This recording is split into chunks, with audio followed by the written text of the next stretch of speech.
ದೇವರು ಹೇಳ್ತಾನೆ ಶುಚೌ ದೇಶೇ ಪ್ರತಿಷ್ಠಾಪ್ಯ. ಒಂದು ಮನೆ ಕಟ್ಟಬೇಕಾದ್ರೂ 6 ಅಡಿ ಭೂಮಿಯನ್ನು ಶೋಧನೆ ಮಾಡಬೇಕಂತ. 6 ಅಡಿಯ ನಂತರ ಇರುವ ಏನಾದರೂ ಕಶ್ಮಲಗಳಿದ್ರೆ, 6 ಅಡಿ ಆದಮೇಲೂ ಅಸ್ಥಿಪಂಜರಗಳಿದ್ರೆ, 6 ಅಡಿಯ ಎತ್ತರದ ಮಣ್ಣಿನಲ್ಲಿ ವೈಬ್ರೇಷನ್ ಇರುತ್ತೆ. 6 ಅಡಿ ಆದಮೇಲೆ ನಿಮಗೆ ಸಂಬಂಧ ಪಡಲ್ಲ. ಆದ್ದರಿಂದ ಒಂದು ಮನುಷ್ಯನ ಎತ್ತರದಷ್ಟು ಮಣ್ಣನ್ನು ತೆಗಿಬೇಕು ದೇವರ ಮಂದಿರ ಕಟ್ಟಬೇಕಾದ್ರೆ.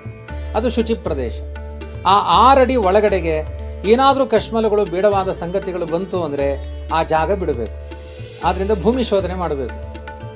ಕಾಮ್ಯ ಕರ್ಮಗಳನ್ನು ತ್ಯಾಗ ಮಾಡೋದು ಸನ್ಯಾಸ. ಅಗ್ನಿ ಬಿಟ್ಬಿಟ್ಟೆ, ಮನೆ ಬಿಟ್ಟೋಡೋ ಬಿಟ್ಟೆ ಅನ್ನೋದು ಸನ್ಯಾಸ ಅಲ್ಲ ಅಂತಾನೆ ಕೃಷ್ಣ.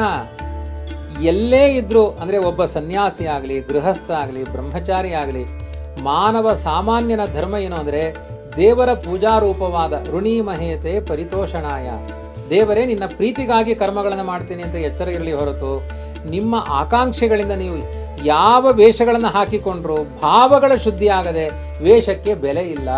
ಯಾರು ಮನೆ ಮೇಲೆ ಕೂತ್ಕೊಳ್ತೀರಿ ನಿಮಗೆ ದಾರಿದ್ರ್ಯ ಬರುತ್ತೆ ನಿಂದನೆ ಮಾಡಿದ್ದಾರೆ. ಸನ್ಯಾಸಿಗಳಿಗಿರುವುದದು. ಸನ್ಯಾಸಿಗಳಿಗೆ ಇನ್ನೂ ದಾರಿದ್ರ್ಯ ಬರಲಿ, ಅವ್ರು ವಿರಕ್ತರವರು, ಒಳ್ಳೇದವರಿಗೆ. ನಾವು ಆ ಸನ್ಯಾಸಿಗಳದ್ದೆಲ್ಲ ನಾವು ಮಾಡ್ತೀವಿ. ದಾರಿದ್ರ್ಯ ದಾರುಕಾಸನ, ದರ್ಭೆ ಕೃಷ್ಣಾಜಿನ ಬಟ್ಟೆ. ಈಗ ಕೃಷ್ಣಾಜಿನವೂ ಇಲ್ಲ, ದರ್ಭೆಯೂ ಇಲ್ಲ ಅಂದರೆ ಫಸ್ಟ್ ಕ್ಲಾಸ್ ಆಗಿರೋ ಬಟ್ಟೆ, ಮಡಿಯಾದ ಬಟ್ಟೆಗಳನ್ನು ಹಾಕಿಕೊಂಡು ಧ್ಯಾನ ಕೂತ್ಕೊಂಡ್ರೆ ಆಯ್ತು. ರಾಯರದೊಂದು ಧ್ಯಾನಮಾಲ ಅಂತ ಒಂದು ಧ್ಯಾನ ಯೋಗದ ಗದ್ದೆ ಇದೆ. ಅದರಲ್ಲಿ ಹೇಳ್ತಾರೆ, ಪ್ರತಿದಿನ 1 ಗಂಟೆ ದೇಹ ಅಳ್ಳಾಡಿಸದೆ ದೇವರನ್ನ ಧ್ಯಾನ ಮಾಡಿದರೆ 6 ತಿಂಗಳಲ್ಲಿ ದೇವರ ದರ್ಶನ ಆಗುತ್ತೆ ಅಂತ. ಸೂರ್ಯ ಅಸ್ತಮಾನ ಆದಮೇಲೆ ಕುಡಿಯುವ 1 ಹನಿ ನೀರು 10 ಲೀಟರ್ ನೀರಿಗೆ ಸಮಾನ. ಕಿಡ್ನಿ ಮೇಲೆ ಎಫೆಕ್ಟ್ ಆಗುತ್ತೆ. ಅದು ಏನೇ ಇದ್ರು ಪಿಬೇದ್ ಘಟ ಸಹಸ್ರಾಣಿ. ಸೂರ್ಯ ಅಸ್ತಮಾನ ಆಗೋದ್ರೊಳಗಡೆ ನೀವು 1000 ಘಟ ನೀರು ಕುಡೀರಿ, ಹಾನಿ ಆಗಲ್ಲ. ಸೂರ್ಯ ಅಸ್ತಮಾನ ಆದ ಮೇಲೆ ತುಂಬ ದೇಹದ ಆಯಾಸಗಳಾಗಿತ್ತು ಅಂದರೆ ಸ್ವಲ್ಪ ನೀರು ಕುಡಿಬೋದೇ ಹೊರತು ಸ್ವಸ್ಥಾತ್ಮರು ನೀರು ಕುಡಿಬಾರದು. ಧ್ಯಾನಕ್ಕೆ ದೃಷ್ಟಾಂತ ಇರುವುದು ಅಂದರೆ ನಿರ್ವಾತ ಪ್ರದೇಶದಲ್ಲಿ, ಅಂದರೆ ಸಿಕ್ಕಾಪಟ್ಟೆ ಭರ್ರನ್ ಗಾಳಿ ಬೀಸ್ತಾ ಇದ್ರೆ ದೀಪ ಉರಿಯಲ್ಲ. ಅದು ಯಾವುದೇ ಗಾಳಿ ಇಲ್ಲದೇ ಇರುವ ಪ್ರದೇಶದಲ್ಲಿ ಒಂದೇ ಚೂರು ಕುಣಿದನೇ ಇರುವ ಹಾಗೆ ದೀಪ ಹೇಗೆ ಉರಿಯುತ್ತೋ, ನಿಮ್ಮ ದೇಹದ ಚಲನೆ ಇಲ್ಲದೆ ಆ ದೇಹವೆಲ್ಲ ಪ್ರಸನ್ನವಾಗಿರಬೇಕು. ಮಲಮೂತ್ರಗಳ ಬಂಧನ ಇರಬಾರದು, ದೇಹ ಸ್ವಚ್ಛವಾಗಿರಬೇಕು, ಆಮೇಲೆ ಫ್ರೆಶ್ನೆಸ್ ಇರಬೇಕು. ಅದೆಲ್ಲ ಇದ್ದಾಗ ನೀವು ಧ್ಯಾನ ಕೂತ್ರೆ ಅದು ಅಳ್ಳಾಡದೆ ಇರುವ ದೀಪದ ಹಾಗೆ ಆ ಭಗವಜ್ಯೋತಿಯನ್ನು ನೋಡುವ ಸಾಮರ್ಥ್ಯ ಬರುತ್ತೆ. ಪುರುಷೋತ್ತಮ ಮಾಸದಲ್ಲಿ ಭಗವದ್ಗೀತೆಯ ಕೊನೆಯ ಚರಣಗಳಿಗೆ ನಾವು ಬರ್ತಾ ಇದ್ದೀವಿ. ಈ ಒಂದು ಭಗವದ್ಗೀತೆ ಯಾತ್ರೆಯಲ್ಲಿ ಇವತ್ತು ನಾವೆಲ್ಲಿದ್ದೀವಿ ಬನ್ನಿ ನೋಡೋಣ. ಇನ್ನರ್ ಪಾತ್ ಲಿಬರೇಷನ್ ಅಂದರೆ ಮೋಕ್ಷದ ಮಾರ್ಗದಲ್ಲಿ ನಾವಿದ್ದೀವಿ. ಚಾಪ್ಟರ್ ನಂಬರ್ 6 ಎಪಿಸೋಡ್ ನಂಬರ್ 27 ಧ್ಯಾನ ಯೋಗ. ಧ್ಯಾನ ಹೇಗೆ ಮಾಡೋದು, ಒಳಗಡೆ ಭಗವಂತನ ಹೇಗೆ ನೋಡೋದು ಆ ಮೆಡಿಟೇಟಿವ್ ಸ್ಟೇಟ್ನಲ್ಲಿ, ಒಳಗಡೆ ಭಗವಂತನ ಹೇಗೆ ನೋಡೋದು ಆ ಮೆಡಿಟೇಟಿವ್ ಸ್ಟೇಟ್ನಲ್ಲಿ, ಇದನ್ನು ಆಚಾರ್ಯರು ಹೇಳ್ತಾರೆ. ಬನ್ನಿ ಕೇಳಿಸ್ಕೊಂಬರೋಣ.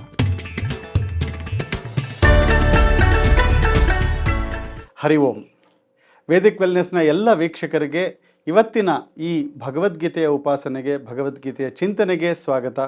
ನಾವು ಈ ಅಧಿಕ ಮಾಸದಲ್ಲಿ, ಪುರುಷೋತ್ತಮ ಮಾಸದಲ್ಲಿ ಪುರುಷೋತ್ತಮನಾದ ಕೃಷ್ಣನ ಭಗವದ್ಗೀತೆನ ನಾವು ಅರ್ಥ ಮಾಡ್ಕೊಳ್ಳೋದಕ್ಕೆ ಪ್ರಯತ್ನ ಮಾಡ್ತಾ ಇದ್ದೀವಿ.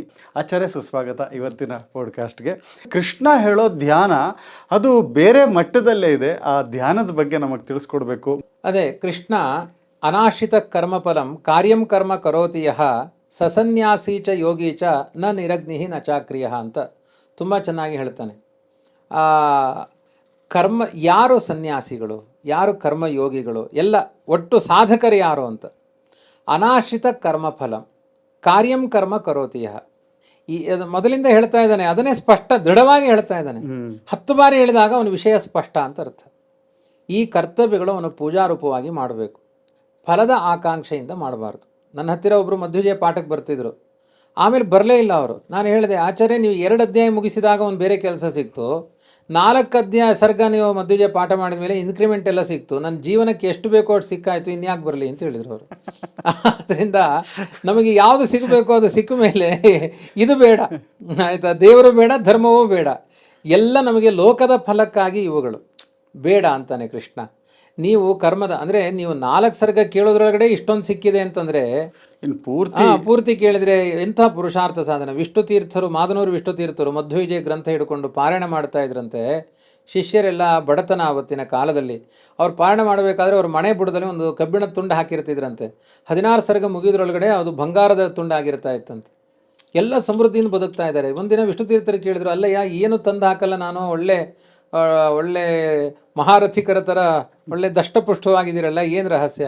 ಇಲ್ಲ ಗುರುಗಳೇ, ದಿನ ಮನೆ ಬುಡಕ್ಕೆ ಒಂದು ಕಬ್ಬಿಣದ ತುಂಡು ಎಸಿತೀವಿ, ಬಂಗಾರ ಆಗಿರುತ್ತೆ ಅಂತ.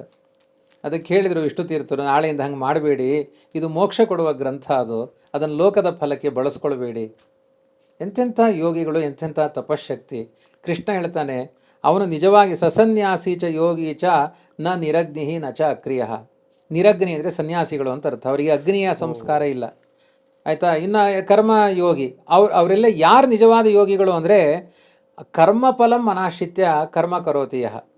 ಫಲಕ್ಕೆ ಅಂಟಿಕೊಳ್ಳದೆ ಭಗವಂತನ ಪ್ರೀತಿಗಾಗಿ ಕರ್ಮ ಯಾರು ಮಾಡ್ತಾರೋ ಅವರೇ ನಿಜವಾದ ಯೋಗಿ. ಅವನನ್ನು ಸನ್ಯಾಸಿ ಯೋಗಿ ಅಂತ ನಾವು ಕರೆಯಲ್ಲ. ಸನ್ಯಾಸಿ ಆದವನು ಒಂದು ಆಸೆಗೋಸ್ಕರ ಕರ್ಮ ಮಾಡಿದರೆ ಅವನು ಸನ್ಯಾಸಿ ಅಲ್ಲ ಅವನು. ಆದ್ದರಿಂದ ಯಂ ಸನ್ಯಾಸಮಿತಿ ಪ್ರಾಹು ಯೋಗಂ ತಂ ವಿಧಿ ಪಾಂಡವ ನಖ್ಯ ಸನ್ಯಸ್ತ ಸಂಕಲ್ಪೋ ಯೋಗಿ ಭವತಿ ಕಶ್ಚನ. ಸನ್ಯಾಸ ಅನ್ನೋ ಶಬ್ದದ ಅರ್ಥವನ್ನು ನೀನು ಸರಿಯಾಗಿ ತಿಳ್ಕೊ. ಅವನು ಯೋಗಿ ಅಂತ ಆಗಬೇಕಾದ್ರೆ ಮುಂದೆ ಹೇಳ್ತಾನೆ ಅದನ್ನು. ನೀವು ಹೇಳಿದಂಗೆ 18ನೇ ಅಧ್ಯಾಯದಲ್ಲಿ ಕಾಮ್ಯಾನಾಂ ಕರ್ಮಣಾಂ ನ್ಯಾಸಂ ಸನ್ಯಾಸಂ ಕವಯೋ ವಿದುಹು. ಇಲ್ಲಿಂದ ಅಲ್ಲಿಗೆ ಟಚ್ ಆಗುತ್ತೆ ಅದು. ನಾವು ನೆಕ್ಸ್ಟ್ 18ನೇ ಅಧ್ಯಾಯಕ್ಕೆ ಹೋಗ್ತೀವಿ. ಕಾಮ್ಯಾನಾಂ ಕರ್ಮಣಾಂ ನ್ಯಾಸಂ ಸನ್ಯಾಸಂ. ಕಾಮ್ಯ ಕರ್ಮಗಳನ್ನು ತ್ಯಾಗ ಮಾಡೋದು ಸನ್ಯಾಸ. ಅಗ್ನಿ ಬಿಟ್ಬಿಟ್ಟೆ, ಮನೆ ಬಿಟ್ಟೋಡೋ ಬಿಟ್ಟೆ ಅನ್ನೋದು ಸನ್ಯಾಸ ಅಲ್ಲ ಅಂತಾನೆ ಕೃಷ್ಣ.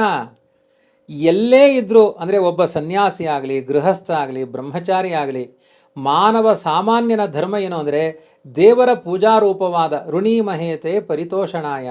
ದೇವರೇ ನಿನ್ನ ಪ್ರೀತಿಗಾಗಿ ಕರ್ಮಗಳನ್ನು ಮಾಡ್ತೀನಿ ಅಂತ ಎಚ್ಚರ ಇರಲಿ ಹೊರತು ನಿಮ್ಮ ಆಕಾಂಕ್ಷೆಗಳಿಂದ ನೀವು ಯಾವ ವೇಷಗಳನ್ನು ಹಾಕಿಕೊಂಡ್ರೂ ಭಾವಗಳ ಶುದ್ಧಿ ಆಗದೆ ವೇಷಕ್ಕೆ ಬೆಲೆ ಇಲ್ಲ. ಆದ್ದರಿಂದ 6 ಋಕ್ಷೋರ್ ಮುನೇರ್ಯೋಗಂ ಕರ್ಮ ಕಾರಣ ಮುಚ್ಚತೆ ಯೋಗಾರೂಢಸ್ಯ ತಸ್ಸೇವ ಶಮಃ ಕಾರಣ ಮುಚ್ಚತೆ. 6 ಋಕ್ಷೋ ಅಂದರೆ ಅಪರೋಕ್ಷ ಜ್ಞಾನ ಆಗಬೇಕು. ದೇವರನ್ನು ನಾನು ನೋಡಬೇಕು ಅಂತ ಆಲೋಚನೆ ಮಾಡುವವನಿಗೆ ಕರ್ಮಗಳಿದೆ.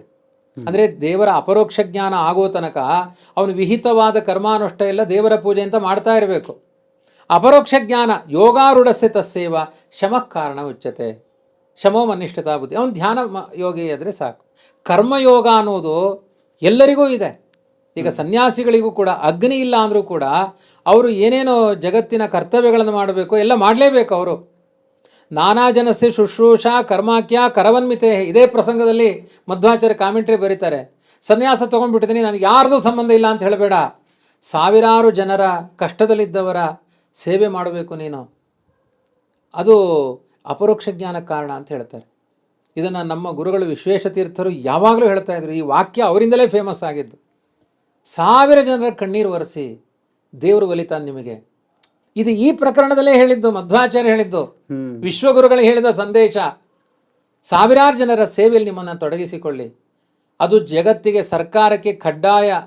ಏನು ಟ್ಯಾಕ್ಸ್ ಕಟ್ಟುವುದು ಎಷ್ಟು ಕಡ್ಡಾಯನೋ ಅಷ್ಟೇ ಕಡ್ಡಾಯ ಅನೇಕ ಜನರ ಸೇವೆ. ಇದಕ್ಕೆ ಸಂವಾದಿಯಾಗಿ ಒಂದು ಸಣ್ಣ ಕಥೆ ಹೇಳ್ತೇನೆ. ಪ್ರಮೇಯಗಳು ಸಾಕಷ್ಟು ಹೇಳ್ತಾ ಇದ್ದೇವೆ. ನಮ್ಮ ಗುರುಗಳೇ ಹೇಳ್ತಾ ಇದ್ರು ಕಥೆ. ಅಣ್ಣ ತಮ್ಮ ಕಾಶಿಗೆ ಹೋದರು. ಅಂದರೆ ಕಾಶಿಗೆ ಹೋಗಿ ಗಂಗಾ ಸ್ನಾನ ಮಾಡಿ ಅಲ್ಲಿ ವಿಶ್ವೇಶ್ವರನಿಗೆ ಅಭಿಷೇಕ ಮಾಡಿ ಅಲ್ಲಿಂದ ನೀರು ತಂದು ರಾಮೇಶ್ವರದಲ್ಲಿ ಅಭಿಷೇಕ ಮಾಡಿದಾಗ ಯಾತ್ರೆ ಪೂರ್ಣ ಅಂತ. ಹಿಂದಿನ ಕಾಲ ಪಾದಯಾತ್ರೆ ಮಾಡಿ ಇಬ್ಬರು ತಾಮ್ರದ ಕೊಡಪಾನದಲ್ಲಿ 5-5 ಲೀಟ್ರು ನೀರು ತುಂಬ್ಕೊಂಡು ಬರ್ತಾ ಇದ್ದಾರೆ. ಇನ್ನೇನು ರಾಮೇಶ್ವರಕ್ಕೆ ಬರಬೇಕು. ದಾರಿಲಿ ಒಂದು ಮರಳುಗಾಡಿನಲ್ಲಿ ಒಂದು ಒಂಟೆ ಸಾಯ್ಲಿಕ್ಕೆ ಬಿದ್ದಿದೆ, ಒದಾಡ್ತಾ ಇದೆ ವಿಲಿ ವಿಲಿ. ಅಲ್ಲಿದ್ದವ್ರು ಹೇಳಿದ್ರು ಗ್ರಾಮಸ್ಥರು, ನೋಡಿ ಆ ಒಂಟೆಗೆ ನೀರು ಬೇಕಾಗಿದೆ, ಇಬ್ಬರು 2 ಕೊಡಪಾನ ನೀರು ಹಿಡ್ಕೊಂಡು ಬರ್ತಾ ಇದ್ರಿ, ನಿಮ್ಮ ಕೈಲೊಂದು ಅವನ ಕೈಲೊಂದು. ಅಣ್ಣ ತಮ್ಮ ಅವರು ಪರಸ್ಪರ ಒಂದೇ ತಾಯಿಯ ಗರ್ಭದಲ್ಲಿ ಹುಟ್ಟಿದವರು. ಒಂದು ಕೊಡಪಾನ ಅದರ ಬಾಯಿಗೆ ಹಾಕಿಬಿಡಿ, ಅದು ಬದುಕುತ್ತೆ, ನೀವು ಪುಣ್ಯ ಕಟ್ಕೊಳ್ಳಿ ಅಂತ. ಅಲ್ಲಿ ನೀರೇ ಇಲ್ಲ, ಯಾರೋ ಉಪಾಯ ಹೇಳಿದರು. ಅದಕ್ಕೆ ತಮ್ಮ ಹೇಳಿದ, 6 ತಿಂಗಳು ಪಾದಯಾತ್ರೆ ಮಾಡಿ ಕಾಲು ಹರ್ಕೊಂಡು ತಂದಿದ್ದೀನಿ, ಒಂಟೆ ಬಾಯಿಗೆ ಸುರಿತಾರ ನೀರು? ಅಣ್ಣ ಹೇಳಿದ, ಇಲ್ಲ, ಒಂದು ಕೆಲಸ ಮಾಡೋಣ, ಸ್ವಲ್ಪ ಕರುಣೆ ಅಣ್ಣನಿಗೆ, ನಿಂದು ಅರ್ಧ ಹಾಕು, ನಂದು ಅರ್ಧ ಹಾಕ್ತೀನಿ. ಇಲ್ಲಿ ಅರ್ಧ ಹಾಕಿದರೆ ವಿಶ್ವನಾಥನಿಗೆ ಅರ್ಧ ಕಲಶಾಭಿಷೇಕ ಆಗುತ್ತೆ, ಎಲ್ಲ ಪೂರ್ಣ ಕಲಶಾಭಿಷೇಕ ಮಾಡಬೇಕು, ಅರ್ಧಂಬರ್ಧ ಮಾಡ್ಕೊಳ್ಳಲ್ಲ ಅಂತ ಅವನು. ಕೊನೆಗೆ ಅಣ್ಣ ಏನು ಮಾಡಿದ, ಅವನು ಸ್ವಲ್ಪ ಭಗವದ್ಗೀತೆ ಅನುಸಂಧಾನ ಮಾಡಿದ್ದ. ಈಶ್ವರ ಸರ್ವಭೂತಾನ ಶುನಿಚೈವ ಶ್ವಪಾಕೇಚ ಪಂಡಿತ ಸಮದರ್ಶಿನ. ಎಲ್ಲ ಕಡೆ ದೇವರಿದ್ದಾನೆ.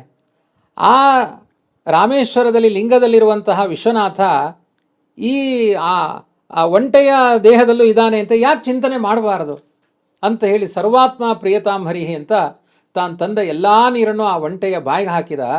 ಆ ನೀರು ಖಾಲಿ ಆಗೋದ್ರೊಳಗಡೆ ರಾಮೇಶ್ವರದ ವಿಶ್ವೇಶ್ವರ ಅಲ್ಲಿ ಪ್ರತ್ಯಕ್ಷವಾಗಿ ನಿಂತಿದ್ದ. ಅಂದರೆ ಅವನು ಪರೀಕ್ಷೆ ಮಾಡಲಿಕ್ಕೆ ಒಂಟೆಯ ರೂಪದಲ್ಲಿ ಬಂದ, ಇನ್ನೊಬ್ಬ ದೂತನ ರೂಪದಲ್ಲಿ ಹೇಳಿದ, ಅದಕ್ಕೆ ಒಂಟೆಗೆ ನೀರು ಹಾಕು ಪ್ರಚೋದನೆ ಮಾಡಿದ. ದೇವರು ನದೇವ ದಂಡಮಾದಾಯ ವರ್ತಂತೆ ಪಶುಪಾಲವತ್, ಯಾರಿಗೆ ಒಳ್ಳೆಯ ಪ್ರೇರಣೆಯನ್ನು ಕೊಡಬೇಕು ಅವ್ರನ್ನ ಬುದ್ಧಿಯಿಂದ ಸಂಯೋಜನೆ ಮಾಡ್ತಾರೆ. ಯಾರನ್ನು ಅನುಗ್ರಹ ಮಾಡಬೇಕು ಅಂತ ಬಯಕೆ ಬರುತ್ತೆ, ಬುದ್ಧಿಯಿಂದ ಪ್ರೇರಣೆಗಳನ್ನು ಮಾಡ್ತಾರೆ. ನೋಡಿ, ತಮ್ಮನಿಗೆ ಪ್ರೇರಣೆ ಆಗಲಿಲ್ಲ, ಅಣ್ಣನಿಗೆ ಪ್ರೇರಣೆ ಆಯಿತು, ಅಲ್ಲಿ ವಿಶ್ವೇಶ್ವರನ ದರ್ಶನ ಆಯಿತು. ಹಾಗಾಗಿ ಕಷ್ಟದಲ್ಲಿದ್ದವರಿಗೆ ಸಹಾಯ ಮಾಡು. ಆದ್ದರಿಂದ ಯೋಗಾರೂಢಸ್ಯ ತಸ್ಸೈವ ಶಮಃಕಾರಣ ಮುಚ್ಚತೆ. ಆರು ವೃಕ್ಷೋರು ಮುನೇರ್ಯೋಗಂ ಕರ್ಮ ಕಾರಣ ಮುಚ್ಚತೆ. ಆರು ವೃಕ್ಷೋ ಅಂದರೆ ಅಪರೋಕ್ಷ ಜ್ಞಾನದ ಎತ್ತರವನ್ನು ಹೊಂದಬೇಕು ಅಂತ ಬಯಕೆ ಉಳ್ಳವನು ಕರ್ಮಗಳನ್ನು ಮಾಡಬೇಕು. ಏನು ಕರ್ಮ ಮಾಡಬೇಕು? ಸನ್ಯಾಸಿ ಆದವನಿಗೆ ಏನು ಕರ್ಮ? 10 ಜನಗಳಿಗೆ ಉಪಕಾರಿಯಾಗಿರಬೇಕು.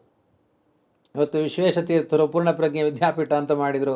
ನಿಮಗೆ ಎಷ್ಟು ಜನ ವಿದ್ವಾಂಸರು ಸಿಗ್ತಾ ಇರ್ತಾರೆ. ಆದ್ದರಿಂದ ಅದೊಂದು ದೊಡ್ಡ ಫ್ಯಾಕ್ಟ್ರಿ, ವಿದ್ವಾಂಸರ ಫ್ಯಾಕ್ಟ್ರಿ ಆಯಿತಾ. ಅದರಿಂದ ಲೋಕೋಪಕಾರ. ನಮಗೆಲ್ಲ ಪಾಠ ಹೇಳಿದ ಮೇಲೆ ಏನು ಹೇಳಿದರು? ನಿಮ್ಮದು ದೇಹ ಸಮಾಜದಿಂದ ಬೆಳೆದಿದೆ, ನಿಮಗೆ ಸಮಾಜದ ಕರ್ತವ್ಯಗಳಿದೆ ಎಂದು ಪಾಠ ಮಾಡಿದರು. ನೀವು ಕೇವಲ ನಿಮ್ಮ ಅಪ್ಪ ಅಮ್ಮನಿಗೆ ಮಕ್ಕಳಾಗಿರೋದಲ್ಲ, ನೀವು ಸಮಗ್ರ ಹಿಂದೂ ಸಮಾಜದ ಮಕ್ಕಳಾಗಿ ಬದುಕಬೇಕು ಅಂತ ಪಾಠ ಮಾಡಿದರು. ಇದು ಸನ್ಯಾಸಿಗಳ ಕರ್ತವ್ಯ. ಈ ರೀತಿಯಾಗಿ ಯದಾಹಿನೇಂದ್ರಿಯಾರ್ಥೇಶು ನಕರ್ಮಸ್ವನುಷಜ್ಜತೆ ಸರ್ವಸಂಕಲ್ಪ ಸನ್ಯಾಸಿ ಯೋಗಾರೂಢಸ್ತದೋಚ್ಯತೆ ಅಂತ ಬಾಹ್ಯವಾದ ರಾಗಗಳ ಕರ್ಮಗಳಲ್ಲಿ ತನ್ನನ್ನು ತೊಡಗಿಸಿಕೊಳ್ಳದೆ ಸರ್ವಸಂಕಲ್ಪ ಸನ್ಯಾಸಿ ಅಂದ್ರೇನು? ಬಂಧಕವಾದ ಕಾಮನೆಗಳ ಕರ್ತವ್ಯಗಳನ್ನೆಲ್ಲ ಸ್ಟಾಪ್ ಮಾಡಬೇಕು. ಅವನನ್ನು ಯೋಗಾರೂಢ ಅಂತ ಕರೀತಾರೆ. ಉದ್ಧರೇದ ಆತ್ಮನಾತ್ಮಾನಂ ನಾತ್ಮಾನಂ ಅವಸಾದಯೇತ್. ಆತ್ಮೈವ ಹ್ಯಾತ್ಮನೋ ಬಂಧು ಆತ್ಮೈವ ರಿಪುರಾತ್ಮನಃ. ಅಂದರೆ ತನ್ನ ಮನಸ್ಸಿನಿಂದ ತಾನೇ ಬೋಧನೆ ಮಾಡಿಕೊಂಡು ತನ್ನ ಒಳಗಡೆ ಇರುವ ಪರಮಾತ್ಮನನ್ನು ಅರಸಿ ಅವನಿಗೆ ಕರ್ಮಗಳನ್ನು ಸಮರ್ಪಣೆ ಮಾಡಬೇಕು. ತನಗೆ ಬಂಧು ಬಾಹ್ಯ ಪ್ರಪಂಚದ ಇದ್ದ ಯಾವ ವ್ಯಕ್ತಿಗಳಲ್ಲ, ಒಳಗಡೆ ಇರುವ ಪರಮಾತ್ಮನೇ ತನಗೆ ಬಂಧು ಆಗಿದ್ದಾನೆ. ಅವನೇ ನಮಗೆ ಶತ್ರು ಆಗಿದ್ದಾನೆ. ನಮಗೆ ಶತ್ರು ಮಿತ್ರ ಎಲ್ಲ ಅವನೇ. ಅವನನ್ನು ಮರೆತರೆ ಅವನು ನಮಗೆ ಶತ್ರು, ಅವನನ್ನು ನಾವು ಪ್ರೀತಿಸಿದರೆ ಅವನು ನಮಗೆ ಮಿತ್ರ ಆಗ್ತಾನೆ. ಆದ್ದರಿಂದ ನಿನಗೆ ನೀನೇ ಶತ್ರು, ಒಂದು ಅರ್ಥದಲ್ಲಿ ಅದು ಹೌದು. ನಿನಗೆ ನೀನೇ ಶತ್ರು, ನಿನಗೆ ನೀನೇ ಮಿತ್ರ. ಈಗ ಎಷ್ಟೋ ಭಗವದ್ಗೀತೆ ಓದಿದರೆ ಏನೆಲ್ಲ ಒಳ್ಳೆಯದಾಗುತ್ತೆ ಅಂತ ಇಷ್ಟು ದಿನದಿಂದ ಕೇಳಿಸ್ಕೊಳ್ತಾ ಇದ್ದೇವೆ. ನನಗೆ ಬೇಡ ಅದು ಅಂದರೆ ನನಗೆ ನಾನು ಅನ್ಯಾಯ ಮಾಡಿಕೊಳ್ಳೋದ್ರಲ್ಲಿ ಮುಂಚೂಣಿಯಲ್ಲಿದ್ದೇನೆ. ಆದ್ದರಿಂದ ನನಗಿಂತ ದೊಡ್ಡ ಶತ್ರು ನನಗೆ ಹೊರಗಡೆ ಇದ್ದವರಲ್ಲ, ಅವರು ಕ್ಷಣಕಾಲ ಅನ್ಯಾಯ ಮಾಡ್ತಾ ಹೋದರು. ಸರ್ವಕಾಲದಲ್ಲಿ ನನಗೆ ಅನ್ಯಾಯ ಮಾಡಿಕೊಳ್ತಾ ಇರೋನು ಯಾರು? ನಾನೇ ಆಗಿದ್ದೇನೆ. ಇದನ್ನೇ ಆತ್ಮಶೋಧನೆ.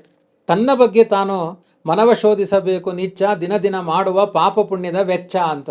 ನಾನು ಎಷ್ಟೆಷ್ಟು, ಕೆಲವರೆಲ್ಲ ಇದನ್ನ ಟ್ಯಾಲಿ ಮಾಡ್ತಾರಲ್ಲ, ದಿನ ಎಷ್ಟು ಖರ್ಚಾಯ್ತು, ಎಷ್ಟು ದುಡ್ಡು ಬಂತು, ಎಷ್ಟು ದುಡ್ಡು ಹೋಯ್ತು, ಇದೆಲ್ಲ ಲೆಕ್ಕ ಹಾಕೋತೀವಿ. ಅದ್ರ ಬದಲು ಧರ್ಮದ ಟ್ಯಾಲಿ ಮಾಡಿ, ಎಷ್ಟು ಪುಣ್ಯ ಮಾಡಿದೆ, ಎಷ್ಟು ಪಾಪ ಮಾಡಿದೆ, ನಡೀತು ನನ್ನಿಂದ, ಹೀಗ್ಯಾಕೆ ನಡೀತು, ನಾಳೆ ಎಷ್ಟು ನಡಿಬೇಕು ಅಂತ ಆಲೋಚನೆ ಮಾಡಿ.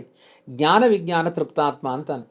ಜ್ಞಾನ ವಿಜ್ಞಾನಗಳ ಬಗ್ಗೆ ಡೀಟೇಲ್ ಆಗಿ ಮುಂದೆ ಹೇಳ್ತಾನೆ 7ನೇ ಅಧ್ಯಾಯದಲ್ಲಿ. ಇಲ್ಲಿ ಅದಕ್ಕೆ ಹಿಂಟ್ ಕೊಡ್ತಾನೆ. ಇದು 6ನೇ ಅಧ್ಯಾಯ. ಜ್ಞಾನ ವಿಜ್ಞಾನಗಳಿಂದ ತೃಪ್ತಿಯನ್ನು ಹೊಂದು. ಅದು 7ರಿಂದ 12 ತನಕ ಮುಂದೆ ಅದನ್ನೇ ಹೇಳ್ತಾನೆ. ಅವನಿಗೆ ಜಿಜ್ಞಾಸೆ ಬರಲಿ ಅಂತ ಹೇಳೋದು. ಜ್ಞಾನ ವಿಜ್ಞಾನಗಳನ್ನು ಶಬ್ದ ಪರಿಚಯ ಮಾಡಿಸ್ತಾನೆ. ಅರ್ಜುನ ಅದರ ಬಗ್ಗೆ ಜಿಜ್ಞಾಸೆ ಮಾಡ್ತಾನೆ, ಆಮೇಲೆ ಹೇಳ್ತಾನೆ. ಹೀಗೆ ಕುತೂಹಲ ಹುಟ್ಟಲಿಕ್ಕೆ ಕೆಲವೊಂದು ಶಬ್ದಗಳನ್ನು ಮಧ್ಯದಲ್ಲಿ ಪ್ರಯೋಗ ಮಾಡೋದು, ಅವ್ರಿಗೆ ಅದರಲ್ಲಿ ಕುತೂಹಲ ಹುಟ್ಟಿಸುವುದು, ಮತ್ತೆ ಅದರ ಬಗ್ಗೆ ವಿವರಣೆಯನ್ನು ಮಾಡೋದು. ಹೀಗೆ ಎಲ್ಲ ಆಸೆಗಳನ್ನು ಬಿಟ್ಟು ಭಗವತ್ ಪ್ರಜ್ಞೆಯನ್ನು ರೂಢಿಸಿಕೊಳ್ಬೇಕು ಅಂತ. ಇನ್ನು ನಾನು ಧ್ಯಾನಕ್ಕೆ ಕೂತ್ಕೊಳ್ಬೇಕು. ನೀವು ಹೇಳಿದ್ರಲ್ಲ ಅನೇಕ ಮಜಲಿನ ಧ್ಯಾನಗಳಿದೆ ಅಂತ. ದೇವರು ಹೇಳ್ತಾನೆ, ಶುಚೌ ದೇಶೇ ಪ್ರತಿಷ್ಠಾಪ್ಯ. ಒಂದು ಮನೆ ಕಟ್ಟಬೇಕಾದ್ರೂ 6 ಅಡಿ ಭೂಮಿಯನ್ನು ಶೋಧನೆ ಮಾಡಬೇಕಂತೆ. 6 ಅಡಿಯ ನಂತರ ಇರುವ ಏನಾದರೂ ಕಶ್ಮಲಗಳಿದ್ರೆ, 6 ಅಡಿ ಆದಮೇಲೂ ಅಸ್ಥಿಪಂಜರಗಳಿದ್ರೆ, 6 ಅಡಿಯ ಎತ್ತರದ ಮಣ್ಣಿನಲ್ಲಿ ವೈಬ್ರೇಷನ್ ಇರುತ್ತೆ.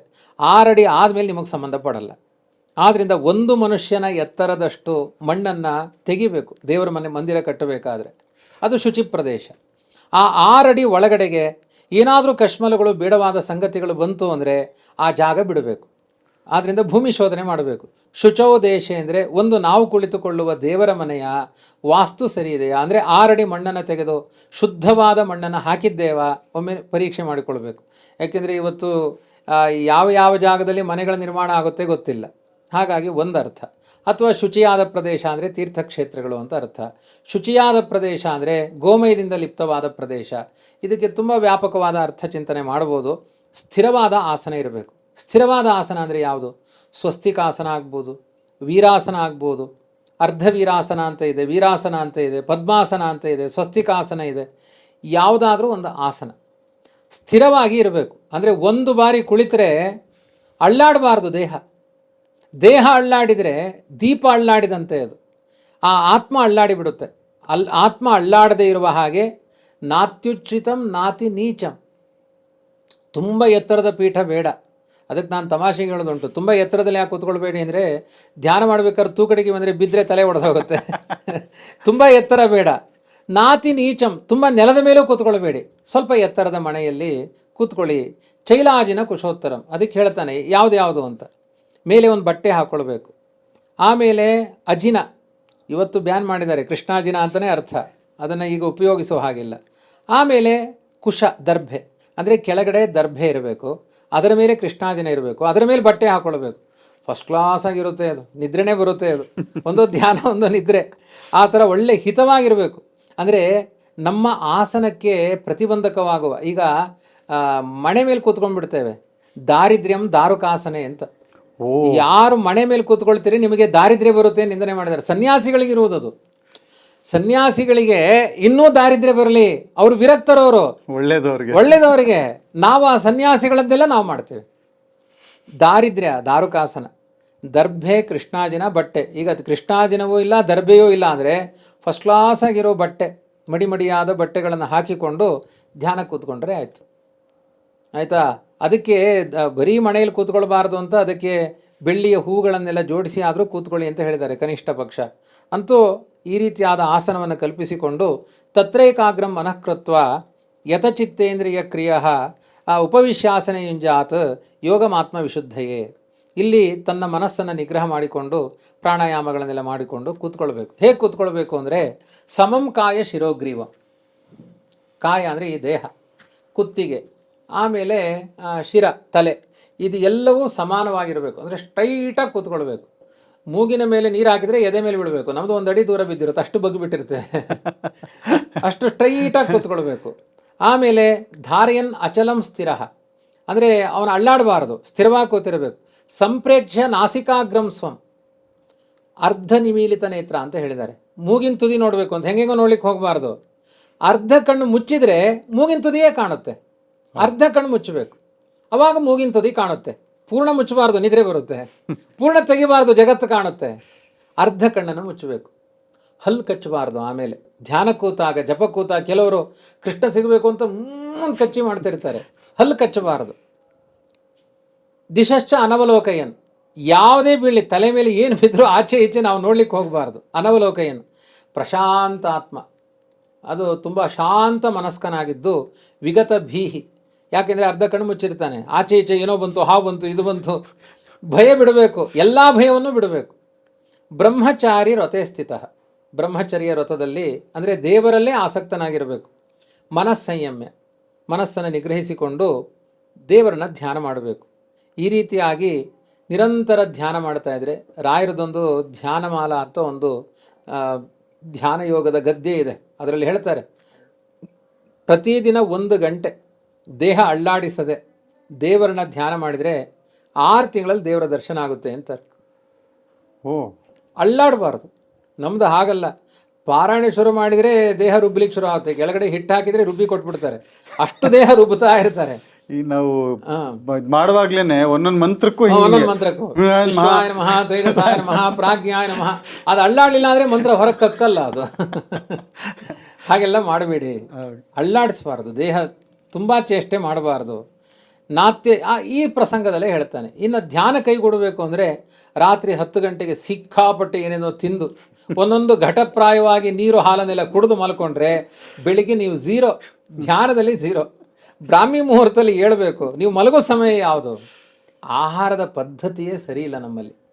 ಎಷ್ಟೋ ಬೆಳಿಗ್ಗೆ ಆಹಾರ 2-3 ಗಂಟೆಗೆ ತಿನ್ನೋದು, ಆಮೇಲೆ ರಾತ್ರಿ ಆಹಾರ ರಾತ್ರಿ 10 ಗಂಟೆ ಮೇಲೆ ತಿನ್ನೋದು. ಅದಕ್ಕೆ ಹೇಳ್ತಾರೆ, ಒಂದು ಸೂರ್ಯ ಅಸ್ತಮಾನ ಆದಮೇಲೆ ಕುಡಿಯುವ 1 ಹನಿ ನೀರು 10 ಲೀಟ್ರ್ ನೀರಿಗೆ ಸಮಾನ. ಕಿಡ್ನಿ ಮೇಲೆ ಎಫೆಕ್ಟ್ ಆಗುತ್ತೆ ಅದು. ಅದು ಏನೇ ಇದ್ದರೂ ಪಿಬೇದ್ ಘಟ ಸಹಸ್ರಾಣಿ.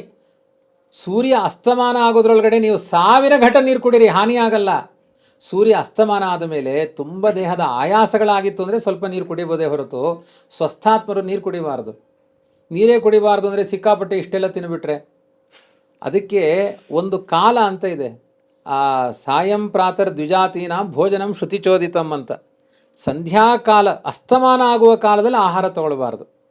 ಅಸ್ತಮಾನ ಆಗಿ ಸ್ವಲ್ಪ ಸಮಯ ಆದ ತಕ್ಷಣ ಆಹಾರ ತೊಗೊಂಡ್ರೆ, ಸಾಮಾನ್ಯ 7ರಿಂದ 7:30 ಅಷ್ಟೊತ್ತಿಗೆ ಆಹಾರ ತೊಗೊಂಡ್ರೆ ಮತ್ತು ಇನ್ನು ಆಹಾರದ ಬಗ್ಗೆ ಗಮನವೇ ಇರಬಾರ್ದು.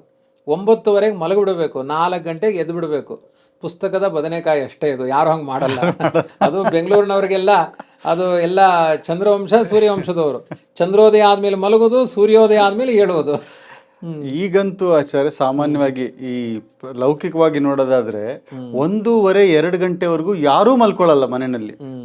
ಎಲ್ಲರೂ ಫೋನ್ ನೋಡ್ತಿರ್ತಾರೆ, ಏನೋ ನೆಟ್ಫ್ಲಿಕ್ಸ್ ನೋಡ್ತಿರ್ತಾರೆ, ಇನ್ಯಾವುದೋ ವೆಬ್ ಸೀರೀಸ್ ನೋಡ್ತಿರ್ತಾರೆ. ಏನೋ ನೋಡದೆ ಇದ್ರೆ ನಿದ್ದೆ ಬರಲ್ಲ, ಸುಮ್ಮನೆ ಇದ್ರೂ ನಿದ್ದೆ ಬರಲ್ಲ ಅಂತ ಹೇಳಿ 1:30-2 ಗಂಟೆವರೆಗೂ, ಅಂದ್ರೆ ಅದೊಂಥರ ಅಡಿಕ್ಷನ್. ಅದು ದಿನ ಅದನ್ನೇ ಮಾಡಿ ಮಾಡಿ ಬೆಳಿಗ್ಗೆ ನೀವು 4:15 ಎದ್ದು ಜಪ ತಪ ಅನುಷ್ಠಾನ ಮಾಡಿಕೊಂಡು ಗೋಸೇವೆ ಮಾಡಿ ಒಂದಷ್ಟು ಸ್ವಾಧ್ಯಾಯಗಳನ್ನೆಲ್ಲ ಮಾಡಿದರೆ ರಾತ್ರಿ 8-8:30 ಕಣ್ಣೆಳೆಯುತ್ತೆ, ಸುಖವಾಗಿ ನಿದ್ರೆ ಬರುತ್ತೆ. ಅದು ಪ್ರಾಕ್ಟೀಸ್ ಇಲ್ಲ. ಆದ್ರಿಂದ ಮಧ್ಯಾಹ್ನ ಊಟ ಆದ್ಮೇಲೂ ಮಲ್ಕೋ, ಫಲಾರ ಆದ್ಮೇಲೂ ಮಲ್ಕೋ, ಕುರ್ಕುರೆ ತಿಂದು ಮಲ್ಕೋ ಅಂದವರಿಗೆ ರಾತ್ರಿ ನಿದ್ದೆಯಲ್ಲಿ ಬರುತ್ತೆ. ಅದಕ್ಕೆ ಮುಂದೆ ಹೇಳ್ತಾನೆ ನೋಡಿ, ನಾತ್ಯಶ್ನತಸ್ತು ಯೋಗೋಸ್ತಿ. ರಾತ್ರಿ ಸಿಕ್ಕಾಪಟ್ಟೆ ತಿಮ್ಮಂಡಿಗಳಿಗೆ ಯೋಗ ಒದಗಲ್ಲ. ನಚೈಕಾಂತ ಮನಶ್ನತಃ. ಊಟ ಮಾಡಿದ್ರೆ ಇದ್ರೂ ಯೋಗ ಇಲ್ಲ. ನಚಾತಿ ಸ್ವಪ್ನಶೀಲಸ್ಯ ಜಾಗೃತೋ ನೈವ ಜಾರ್ಜನ. ಸಿಕ್ಕಾಪಟ್ಟೆ ಅವಾಗವಾಗ ಕನಸು ಕಾಣೋದು, ನಿದ್ರೆ ಮಾಡೋದು, ಇವೆಲ್ಲ ಮಾಡ್ತಾ ಇದ್ರೆ ನಿಮಗೆ ಯೋಗ ಬರಲ್ಲ. ಆಮೇಲೆ ಜಾಗೃತೋ ನೈವ ಚಾರ್ಜನ. ರಾತ್ರಿ ಎಲ್ಲ ಎದ್ದು ಬಿಡೋದು, ಬೆಳಿಗ್ಗೆ ಎಲ್ಲ ಏಳೋದು, ಟೆನ್ಷನ್ ಜಾಸ್ತಿ ಆಗುತ್ತೆ, ಕೋಪ ಬರುತ್ತೆ ನಿದ್ರೆ ಮಾಡಲಿಲ್ಲ ಅಂದರೆ. ನಿದ್ರೆ ಆರೋಗ್ಯದ ಮದ್ದು ಅದು. ಆದರೆ ಹಿತಮಿತವಾಗಿರಬೇಕು. ರಾತ್ರಿ ಕಾಲ ನಿದ್ರೆಗೆ ಇರುವ ಸಮಯ ಅದು. ಆದ್ದರಿಂದ ಯುಕ್ತಾಹಾರ ವಿಹಾರಸ್ಯ ಯುಕ್ತಚೇಷ್ಟಸ್ಯ ಕರ್ಮಸು ಯುಕ್ತ ಸ್ವಪ್ನಾವಬೋಧಸ್ಯ ಯೋಗೋ ಭವತಿ ದುಃಖ. ನಿಯಮಿತವಾದ ಆಹಾರ, ನಿಯಮಿತವಾದ ನಿದ್ರೆಗಳು, ನಿಯಮಿತವಾದ ಭೋಗದ ಚೇಷ್ಟೆಗಳೆಲ್ಲ ಇದ್ದವರಿಗೆ ದುಃಖವನ್ನು ಪರಿಹಾರ ಮಾಡುವ ಯೋಗ ಒದಗಿ ಬರುತ್ತೆ. ಆದ್ದರಿಂದ ಇದನ್ನೆಲ್ಲ ಮಾಡಿಕೊಂಡು ನಿಸ್ಪೃಹ ಸರ್ವಕಾಮೇಭ್ಯ ಅಂತ ಹೇಳ್ತಾನೆ. ಅದಕ್ಕೆ ದೃಷ್ಟಾಂತ ಕೊಡ್ತಾನೆ. ಯಥಾದೀಪೋ ನಿವಾತಸ್ಥೋ ನೇಂಗತೆ ಸೋಪಮಾ ಸ್ಮೃತ. ಧ್ಯಾನಕ್ಕೆ ದೃಷ್ಟಾಂತ ಇರುವುದು ಅಂದರೆ ನಿರ್ವಾತ ಪ್ರದೇಶದಲ್ಲಿ, ಅಂದರೆ ಸಿಕ್ಕಾಪಟ್ಟೆ ಭರ್ರಂತ ಗಾಳಿ ಬೀಸ್ತಾ ಇದ್ದರೆ ದೀಪ ಉರಿಯಲ್ಲ. ಅದು ಯಾವುದೇ ಗಾಳಿ ಇಲ್ಲದೇ ಇರುವ ಪ್ರದೇಶದಲ್ಲಿ ಒಂದೇ ಚೂರು ಕುಣಿದೇ ಇರುವ ಹಾಗೆ ದೀಪ ಹೇಗೆ ಉರಿಯುತ್ತೋ, ನಿಮ್ಮ ದೇಹದ ಚಲನೆ ಇಲ್ಲದೆ ಆ ದೇಹವೆಲ್ಲ ಪ್ರಸನ್ನವಾಗಿರಬೇಕು. ಮಲಮೂತ್ರಗಳ ಬಂಧನ ಇರಬಾರದು, ದೇಹ ಸ್ವಚ್ಛವಾಗಿರಬೇಕು, ಆಮೇಲೆ ಫ್ರೆಶ್ನೆಸ್ ಇರಬೇಕು. ಅದೆಲ್ಲ ಇದ್ದಾಗ ನೀವು ಧ್ಯಾನಕ್ಕೆ ಕೂತ್ರೆ ಅದು ಅಳ್ಳಾಡದೇ ಇರುವ ದೀಪದ ಹಾಗೆ ಆ ಭಗವಜ್ಯೋತಿಯನ್ನು ನೋಡುವ ಸಾಮರ್ಥ್ಯ ಬರುತ್ತೆ. ಆದ್ದರಿಂದ ನೀವು ಯೋಗವನ್ನು ಪ್ರಾಕ್ಟೀಸ್ ಮಾಡಿ. ಅದು ಹೇಗಿರಬೇಕು ಆ ಯೋಗದ ಸುಖ ಅಂದರೆ, ಸಂತೋಷ ಪಡಬೇಕು. ಕೆಲವರು ಜಪಕ್ಕೆ ಕೂತಾಗ ಹುಬ್ಬು ಗಂಟು ಹಾಕಿ ಆ ಕಡೆ ಎಲ್ಲ ದೇಹ ಎಲ್ಲ ಮುರಿದು, ಅಮ್ಮ ಕೈ ಮುರಿದು ಕಾಲು ಮುರಿದು ಆ ಜಪ ಮುಗಿಯೋದ್ರೊಳಗಡೆಗೆ ಮನಸ್ಸೆಲ್ಲ ಮುರಿದು ಹೋಗ್ಬಿಟ್ಟಿರುತ್ತೆ. ಅಂದರೆ ಅಷ್ಟೂ ಚಂಚಲತೆ ಇರುತ್ತೆ. ವಾಸ್ತವಿಕವಾಗಿ ಧ್ಯಾನ ಹೇಗಿರಬೇಕು ಅಂದರೆ, ಯಂ ಲಬ್ಧ್ವಾಚ ಅಪರಂ ಲಾಭಂ ಮನ್ಯತೆ ನಾಧಿಕಂ ತತಃ. ಯಾವ ಲಾಭ ದೊರಕಿದ ಮೇಲೆ, ಅವನ ಭಗವದ್ಧ್ಯಾನದ ಲಾಭ ದೊರಕಿದ ಮೇಲೆ ಜಗತ್ತಿನ ಯಾವ ಲಾಭಗಳ ಬಗ್ಗೆ ಆಕಾಂಕ್ಷೆಯೇ ಹುಟ್ಟಬಾರದು. ಅಷ್ಟು ದೊಡ್ಡ ಸುಖ ಅಲ್ಲಿ ಸಿಕ್ಕಿದೆ ಎನ್ನುವಷ್ಟು ಸಂಭ್ರಮ ಪಡಬೇಕು ಅವನು.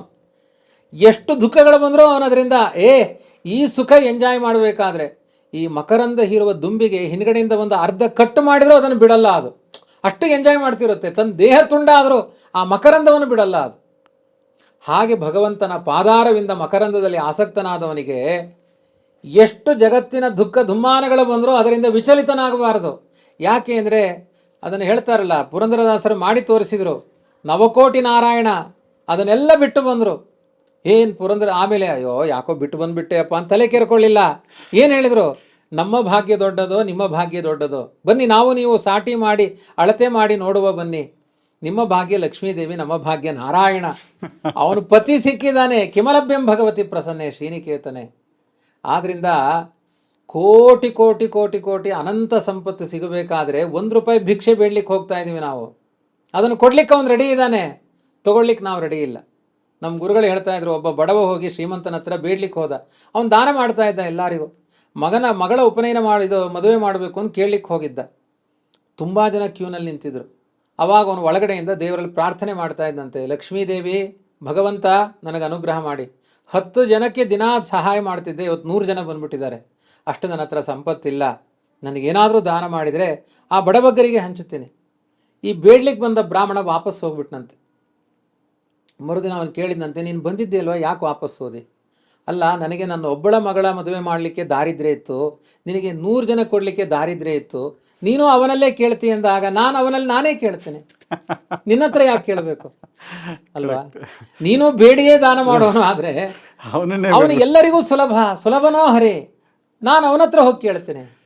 ಇದನ್ನೇ ದಾಸರು ಬೇಡಿದರೆ ಎನ್ನ ಒಡೆಯನ ಬೇಡುವೆ, ಕಂಡವರ ಹತ್ರಲಿ. ಆದ್ದರಿಂದ ಏನು ಬಲು ನೀಚರಲ್ಲಿ ಹೋಗಿ ಯಾಚಿಸದೆ, ಕೇಚರ ವಾಹ ಚರಾಚರ ಬಂಧಕ ಮೋಚಕನೋದಂದು ಯೋಚಿಸುತ್ತಿಪ್ಪುದೇ ಫಲವಿದು ಬಾಳ್ದುದಕ್ಕೆ. ಅವನಿದಾನಪ್ಪ, ಸಂಸಾರ ಕರ್ಕೊಂಡು ಬಂದವನೇ ಅವನು, ನನ್ನ ಹೊಣೆಗಾರಿಕೆ ಅವನಿಗಿಲ್ವಾ? ಮಗನನ್ನು ತಿರುಪತಿ ಯಾತ್ರೆ ಕರ್ಕೊಂಡು ಹೋದ ಅಪ್ಪ ಬಿಟ್ಟು ಬಂದುಬಿಡ್ತಾನ, ಅಥವಾ ಹುಣ್ಣಿಗೆ ಹಾಕಿ ಬರ್ತಾನ? ಅವನನ್ನು ಪೂರ್ತಿ ಕರ್ಕೊಂಡು ಬರೋ ಹೊಣೆಗಾರಿಕೆ ಅಪ್ಪನಿಗಿದೆ. ಸಂಸಾರ ಕರ್ಕೊಂಡು ಬಂದವನೇ ಅವನು ಅನ್ನುವ ಎಚ್ಚರ ನಿನಗಿದ್ರೆ ನಾನೇಕೆ ಬಡವನೋ, ನಾನೇಕೆ ಪರದೇಶಿ? ನಿನ್ನಂತಹ ಗುಣನಿಧಿ ಇದ್ದಾಗ ನಾನಂತಹ ದರಿದ್ರನೇ ಅಲ್ಲ. ಈ ಸುಖದಿಂದ ವಿಹಾರ ಮಾಡು. ಆದ್ದರಿಂದ ಮನಸೈವ ಇಂದ್ರಿಯಗ್ರಾಮ ವಿನಿಯಮ ಸಮಂತತಃ ಅಂತ, ಇದು ನಿಮ್ಮ ಮನಸ್ಸನ್ನು ಇಂದ್ರಿಯಗಳ ಈ ಹತೋಟಿ ಮನಸ್ಸಿನಿಂದಲೇ ಸಿಗಬೇಕು, ಒಮ್ಮೆಲೇ ಸಿಗಲ್ಲ. ಶನೈರುಪರಮೇತ್ ಬುದ್ಧ್ಯಾ ಧೃತಿ ಗೃಹೀತಯ. ನೀವು ಒಂದೇ ಬಾರಿ ನಾಳೆ ಇದ್ದಕ್ಕಿದ್ದಂಗೆ 3 ಗಂಟೆ ಜಪ ಮಾಡಿಬಿಡ್ತೀನಿ ಅಂತ ಕೂತ್ರೆ ನಾಡಿದ್ದು 9 ಗಂಟೆ ನಿದ್ರೆ ಹೊಡಿತೀವಿ. ಮತ್ತೆ ಕ್ರಮವಾಗಿ ಪ್ರಾಕ್ಟೀಸ್ ಮಾಡು. ಆರಂಭ ಶೂರತ್ವ ಬೇಡ. ಅದು ದಾಕ್ಷಿಣಾತ್ಯರಿಗೆ ದೊಡ್ಡ ಅಪವಾದ. ಆರಂಭ ಶೂರ ಹಾಕಲು ದಾಕ್ಷಿಣಾತ್ಯ, ಈ ದಕ್ಷಿಣ ದೇಶದ ಮಂದಿ ಎಲ್ಲ ಆರಂಭ ಮಾಡಿಬಿಡ್ತಾರೆ, ಆಮೇಲೆ ಸ್ಟಾಪ್ ಆಗೋಗುತ್ತೆ ಅಂತ. ಈ ಥರ ಆಗಬಾರ್ದು. ಆತ್ಮಸಂಸ್ಥಂ ಮನಕೃತ್ವ ನಕಿಂಚಿದಪಿ ಚಿಂತೆಯಿದೆ. ಯಥೋ ನಿಶ್ಚರತಿ ಮನಶ್ಚಂಚಲಂ ಅಸ್ಥಿರಂ ತತಸ್ತತೋ ನಿಯಮ್ಯೇತತೋ ಆತ್ಮನ್ನೇವ ವಶಂ ನಯೇತ್. ಮನಸ್ಸು ಎಷ್ಟು ಆಚೆ ಓಡುತ್ತೆ ಅದನ್ನು ಎಳೆದು ತರುವ ಪ್ರಯತ್ನವನ್ನು ಮಾಡು. ಪ್ರಶಾಂತ ಮನಸಂಹೀನಂ ಯೋಗಿನಂ ಸುಖಮುತ್ತಮಂ ಉಪೈತಿ ಶಾಂತರಡಿಸಂ ಬ್ರಹ್ಮಭೂತಂ ಅಕಲ್ಮಷಂ. ಈ ರೀತಿಯಾಗಿ ನಿನ್ನ ಶಾಂತವಾದ ಮನಸ್ಸಿನಿಂದ, ಯಾವುದೇ ದೋಷಗಳಲ್ಲಿ ಇರುವಂತಹ ಮನಸ್ಸಿನಿಂದ ದೇವರ ಧ್ಯಾನ ಮಾಡು. ಯೋಮಾಂ ಪಶ್ಯತಿ ಸರ್ವತ್ರ ಸರ್ವಂಚ ಮಯಿ ಪಶ್ಯತಿ ತಸ್ಯಾಹಂ ನ ಪ್ರಣಶ್ಯಾಮಿ ಸಚಮೇ ನ ಪ್ರಣಶ್ಯತಿ. ಕೆಲವು ಶ್ಲೋಕಗಳನ್ನು ಯೋಮಾಂ ಪಶ್ಯತಿ ಸರ್ವತ್ರ, ಎಲ್ಲ ಕಡೆ ನನ್ನನ್ನು ನೋಡು. ಸರ್ವಂಚ ಮಯಿ ಪಶ್ಯತಿ, ಎಲ್ಲವೂ ನನ್ನಲ್ಲಿದೆ ಅಂತ ನೋಡು. ಎಲ್ಲರ ಅಂತರ್ಯಾಮಿಯಾಗಿ ನಾನಿದ್ದೇನೆ, ನನ್ನೊಳಗಡೆ ಎಲ್ಲವೂ ಸೇರಿಕೊಂಡಿದೆ. ತಸ್ಯಾಹಂ ನ ಪ್ರಣಶ್ಯಾಮಿ ಸಚಮೇಯ ನ ಪ್ರಣಶ್ಯತಿ. ಅಂಥವನನ್ನು ನಾನು ಕೈ ಬಿಡಲ್ಲ, ಅವನು ದುಃಖಕ್ಕೀಡಾಗಲ್ಲ, ಅವನು ನನ್ನ ವಿಷಯದಲ್ಲಿ ಯಾವತ್ತೂ ಅವನು ದುಃಖಿತನಾಗೋದಿಲ್ಲ. ಆದ್ದರಿಂದ ಆತ್ಮೋಪಮ್ಯೇನ ಸರ್ವತ್ರ ಸಮಂ ಪಶ್ಯತಿ ಯೋರ್ಜನ ಸುಖಂ ವಾ ಇದಿ ವಾ ದುಃಖಂ ಸಯೋಗಿ ಪರಮಮತಃ. ತನ್ನಂತೆ ಮತ್ತೊಬ್ಬರನ್ನ ಬಗಿ. ಈಗ ಇನ್ನೊಬ್ಬರ ಕಷ್ಟದಲ್ಲಿ ನಿನಗೆ ಹೇಗೆ ಕಷ್ಟ ಆಗುತ್ತೋ ಅದನ್ನು ಆಲೋಚನೆ ಮಾಡು. ಇದು ಆತ್ಮೋಪಮ್ಯೇನ ಸರ್ವತ್ರ ಅಂತ ಇದೆ. ನಿನ್ನನ್ನು ದೃಷ್ಟಾಂತ ಇಟ್ಟುಕೋ. ಮತ್ತೊಬ್ಬರ ಸುಖ ದುಃಖದಲ್ಲಿ ಯಾರಿಗೂ ನೀನು ದುಃಖವನ್ನು ಕೊಡಬೇಡ ಅಂತ. ನಿನಗೆ ಆದರೆ ಹೇಗಾಗುತ್ತೆ ಆಲೋಚನೆ ಮಾಡು. ಇನ್ನೊಬ್ಬರಿಗೆ ನೀನು ಅನ್ಯಾಯ ಮಾಡಲ್ಲ. ನನ್ನ ಅಂತರ್ಯಾಮಿಯಾಗಿ ಭಗವಂತ ಇದ್ದಾನೆ ಅಂದ ಮೇಲೆ ನಿನ್ನ ಅಂತರ್ಯಾಮಿಯಾಗೂ ಇರ್ತಾನೆ. ಆ ಥರ ನೋಡು ದೇವರನ್ನು, ಎಲ್ಲ ಕಡೆ ಇದ್ದಾನೆ ಅಂತ ನೋಡು. ನಿನ್ನ ಸುಖ ದ್ದುಃಖಗಳು ನಿನಗೆ ಹೇಗೆ ಹರಟಾಗುತ್ತೆ ಹಾಗೆ ಇನ್ನೊಬ್ಬರಿಗೆ ಆಗುತ್ತೆ ಅಂತ ಅರ್ಥ ಮಾಡಿಕೋ. ಅದಕ್ಕೆ ಸಂವಾದಿಯಾಗಿ ಒಂದು ಭಾಗವತದಲ್ಲಿ ಈ ಅಶ್ವತ್ಥಾಮ ದ್ರೌಪದಿ 5 ಜನ ಮಕ್ಕಳನ್ನು ಕೊಂದು ಬಿಟ್ಟಿದ್ದಾನೆ. ಭೀಮಸೇನ ಅಶ್ವತ್ಥಾಮನ ಹಿಡ್ಕೊಂಡು ಬರ್ತಾನೆ. ಆವಾಗ ದ್ರೌಪದಿಗೆ ಹೇಳ್ತಾನೆ, ನಿನ್ನ ಮಕ್ಕಳನ್ನು ಕೊಂದಿದ್ದಾನೆ, ಇವನಿಗೆ ಏನು ಮಾಡಬೇಕು ಹೇಳು, ಕೊಂದಾಕ್ಬಿಡ್ತೀನಿ ಇವನನ್ನು ಅಂತ. ದ್ರೌಪದಿ ಹೇಳ್ತಾಳೆ, ಯಥಾ ಅಹಂ ಮೃತವತ್ಸಾರ್ಥ ರೋದಿಮಿ ಅಶ್ರು ಮುಹುರ್ಮುಹು ಮಾರೋದಿದಸ್ಯ ಜನನಿ ಗೌತಮಿ ಪತಿದೇವತಾ. 5 ಜನ ಮಕ್ಕಳನ್ನು ಕಳ್ಕೊಂಡು ದುಃಖ ಏನು ಅಂತ ನನ್ನ ಅನುಭವಕ್ಕೆ ಬಂದಿದೆ. ಅಶ್ವತ್ಥಾಮನನ್ನು ಕೊಂದರೆ ಆ ಪಾಪ ಅವನ ತಾಯಿ ಕೃಪಿ ಅವಳೇನು ಅನ್ಯಾಯ ಮಾಡಿದಾಳೆ, ಅವಳು ದುಃಖ ಏನು ಅಂತ ಅರ್ಥ ಮಾಡ್ಕೊಂಡಿದ್ದೀನಿ, ಅವನನ್ನು ಬಿಟ್ಬಿಡು, ಕೊಲ್ಲಬೇಡ ಅಂತಾಳೆ. ಯಾರಿಗಾದರೂ ಹೀಗೆ ಅನಿಸುತ್ತಾ? ಮೊದಲು ಕೊಚ್ಚಿ ಕೊಚ್ಚಿ ಕೊಚ್ಚಿ ಕೊಚ್ಚಿ ಹಾಕು ಅಂತಾರೆ. ಅದು ಒಂದು ಕೊಚ್ಚಿ ಅಲ್ಲ, ಕೊಚ್ಚೆಗೆ ಹಾಕುವಷ್ಟು ಕೊಚ್ಚಿ ಹಾಕು ಅಂತಾರೆ. ಎಷ್ಟು ಅದರಲ್ಲಿ ಸ್ಥಿತಪ್ರಜ್ಞಳಾಗಿ ಮಾತನಾಡ್ತಾಳೆ ದ್ರೌಪದಿ, ವೇದಾಭಿಮಾನಿ. ಇದೇ ವೇದಗಳ ಅರ್ಥ. ನಿಂತರ ಇನ್ನೊಬ್ಬರ ಸುಖ ದುಃಖಗಳನ್ನು ಅರ್ಥ ಮಾಡಿಕೋ ಒಂದು. ಅಥವಾ ನಿನ್ನ ಅಂತರ್ಯಾಮಿಯಾಗಿ ಭಗವಂತ ಹೇಗಿದ್ದಾನೋ ಅವರಲ್ಲೂ ದೇವರಿದ್ದಾನೆ. ಯಾರಿಗೂ ಅನ್ಯಾಯ ಮಾಡಬೇಡ. ಅದ್ರೋಹೇಣ ಇವ ಜೀವನಂ, ಯಾರಿಗೂ ದ್ರೋಹ ಮಾಡಿ ಜೀವನ ಮಾಡಬೇಡ. ಇಷ್ಟೆಲ್ಲ ಹೇಳಿದ ಮೇಲೆ ಅರ್ಜುನ ಹೇಳ್ತಾನೆ, ಕೃಷ್ಣ ನಿನ್ನ ಪ್ರವಚನ ಕೇಳಲಿಕ್ಕೆ ಚೆನ್ನಾಗಿದೆ, ನನ್ನ ಮನಸ್ಸು ಮಾತ್ರ ಹತೋಟಿಗೆ ಬರಲ್ಲ. ಅಂದರೆ ನೀನು ಹೇಳು, ಕೇಳಿಸ್ಕೊಳ್ತೀನಿ, ಮಾಡು ಅಂತ ಹೇಳಬೇಡ. ಚಂಚಲಮ್ಮಿ ಮನ ಕೃಷ್ಣ ಪ್ರಮಾಥಿ ಬಲಭದೃಢಂ ತಸ್ಯಾಹಂ ನಿಗ್ರಹಂ ಮನ್ಯೆ ವಾಯೋರಿವ ಸುದುಷ್ಕರಂ. ಯಾವತ್ತು ನನ್ನ ಪ್ರಯತ್ನ ನಡೀತಾನೆ ಇದೆ ಆ ಮನಸ್ಸನ್ನು. ನಮ್ಮ ಸ್ಥಾನದಲ್ಲಿ ನಿಂತು ಅರ್ಜುನ ಮಾತನಾಡ್ತಾನೆ, ಮನಸ್ಸನ್ನು ಹಿಡಿಬೇಕು ಅಂತ ಯಾವಾಗಲೂ ನನ್ನ ಬಯಕೆ ಇದೆ, ಆದರೆ ಅದು ಗಾಳಿಯನ್ನು ಹಿಡಿಯುವ ಪ್ರಯತ್ನದಂತೆ ಇದೆ. ಗಾಳಿನ ಒಂದು ಡಬ್ಬಿಲಿ ಹಾಕೊಂಡು ಬಾ, ಸಾಧ್ಯವಾ ಅದು? ಅದನ್ನು ಹಿಡಿಲಿಕ್ಕೆ, ಗಾಳಿಯನ್ನು ಹಿಡಿಲಿಕ್ಕೆ ಹೇಗೆ ಅಸಂಭವನೋ ಮನಸ್ಸನ್ನು ಹಿಡಿಲಿಕ್ಕೆ ಆಗಲ್ಲ. ನೀನು ಎಷ್ಟು ಯೋಗ ಉಪಾಯ ಹೇಳಿದ್ರು ನನ್ನ ಮನಸ್ಸು ಅಷ್ಟು ಚಂಚಲವಾಗಿದೆ. ಇವತ್ತೆಲ್ಲರೂ ಹೇಳೋದು ಅಷ್ಟೇ, ನನ್ನ ಮನಸ್ಸು ಚಂಚಲ ಅಂತ. ಅದು ವಿಜಯದಾಸರದ ಒಂದು ಪದ್ಯ ಇದೆ, ಏನೋ ಆವಿಯ ಕೊಂಬಿನ ತುದಿಯ ಮೇಲೆ ಸಾಸಿವೆ ಕಾಳು ನಿಲ್ಲುವಷ್ಟು ನಿನ್ನ ಧ್ಯಾನ ಕೊಡು ಅಂತ ಕೇಳ್ತಾರೆ. ಆಡಿನ ಕೊಂಬು, ಆ ತಲೆ ಆಡ್ತಾನೇ ಇರುತ್ತೆ, ಅದ್ರ ಮೇಲೆ ಒಂದು ಸಾಸಿವೆ ಕಾಳು ನಿಲ್ಲಿಸಬೇಕು. ಅದು ಎಷ್ಟೊತ್ತು ನಿಲ್ಲುತ್ತೆ ಅಷ್ಟೊತ್ತು ಧ್ಯಾನ ಕೊಡುವಂಥ, ಅದು ಅಸಂಭವ ಅಂತ ಅರ್ಥ. ಆ ಧ್ಯಾನ ಅಷ್ಟು ಕಷ್ಟ ಇದೆ, ಹೇಳೋದು ಸುಲಭ. ಅದಕ್ಕೆ ಕೃಷ್ಣ ಹೇಳ್ತಾನೆ, ಇಲ್ಲ ಹೌದಪ್ಪ ನೀನು ಹೇಳೋದು ಸರಿ, ಅಸಂಶಯಂ ಮಹಾಬಾಹೋ ಮನೋ ದುರ್ನಿಗ್ರಹಂ ಚಲಂ. ತುಂಬ ಚಂಚಲ ಅದು ಮನಸ್ಸು. ಅಭ್ಯಾಸೇನತು ಕೌಂತೆಯ ವೈರಾಗ್ಯೇಣ ಚ ಗೃಹ್ಯತೆ. ಪ್ರಾಕ್ಟೀಸಿಂದ ಅದು ಆಗುತ್ತೆ. ಪ್ರಾಕ್ಟೀಸಿಂದ ಆಗುತ್ತೆ ಎಂದಾಗೆಲ್ಲ ನನಗೆ ಈ ಸರ್ಕಸ್ಗಳ ನೆನಪಾಗುತ್ತೆ. ತಲೆ ಮೇಲೆ 50 ಬಾಟ್ಲಿ ಜೋಡಿಸ್ತಾರೆ, ಕಾಲು ಬುಡದಲ್ಲಿ ಹಿಂಗೆ ಅಳ್ಳಾಡ್ತಾ ಇರುತ್ತೆ. ಏನದರಲ್ಲಿ ಬ್ಯಾಲೆನ್ಸು? ದಾರದ ಮೇಲೆ ಸೈಕಲ್ ಹೊಡ್ಕೊಂಡು ಹೋಗ್ತಾರೆ. ಮನಸ್ಸಿನ ಏಕಾಗ್ರತೆಯನ್ನು ಸಾರಿಸಿದರೆ ಅಭ್ಯಾಸದಿಂದ ಏನನ್ನೂ ಮಾಡ್ತಾರೆ. ಲಗಾಟ್ ಹೊಡೆದು ಅದೇ ದಾರದ ಮೇಲೆ ನಿಂತ್ಕೊಳ್ತಾರೆ. ಒಂದು ದಾರ ಅಳ್ಳಾಡ್ತಾ ಇರುತ್ತೆ, ಒಂದು ಡೈ ಹೊಡೆದು ಕರೆಕ್ಟಾಗಿ ಆ ದಾರದ ಮೇಲೆ ಬೀಳದೇ ಇರೋ ಹಾಗೆ 50 ಅಡಿ ಎತ್ತರದಲ್ಲಿ ನಿಂತ್ಕೊಳ್ತಾರೆ.